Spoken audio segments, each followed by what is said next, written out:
going to be continuing with our Disney alphabet, and we're going to be doing the letter D for Donald Duck. This one's going to be decorated with fondant because I want to show you guys a variety of ways to decorate these letters. And as always, everything you're going to need will be in the description box down below. Now let's get started on this.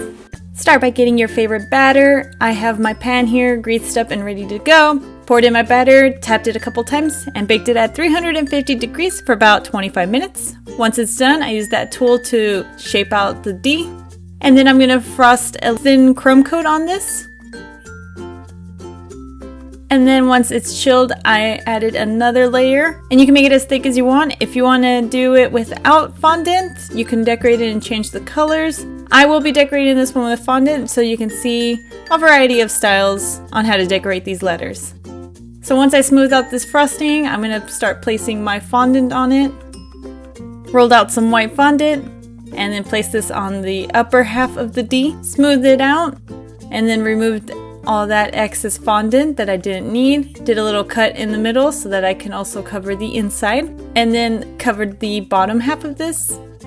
I did it in two sections because I will be adding blue and yellow to the middle part to represent his shirt. And as I said, you can always do this with just frosting if you don't want to do fondant.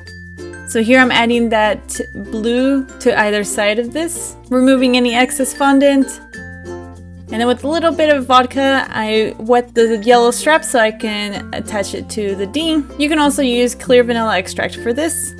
Attach the other one, remove that excess fondant. And then I also made his hat out of fondant. I used a little bit of blue and some black. Attached it with the vodka, let it dry. And then wet the back with a little bit of that vodka. Just place that hat on the top corner, and then I made his red bow out of red fondant. And there's the D for Donald. I hope you enjoyed this video. If you did, give it a thumbs up. If you want to see pictures of all the alphabet letters I've been doing and everything else I make, I do post on Tumblr, Twitter, Instagram, and Facebook. All those links are down below. If you want to keep up to date with what I make, hit the subscribe button. And until next time, stay sweet.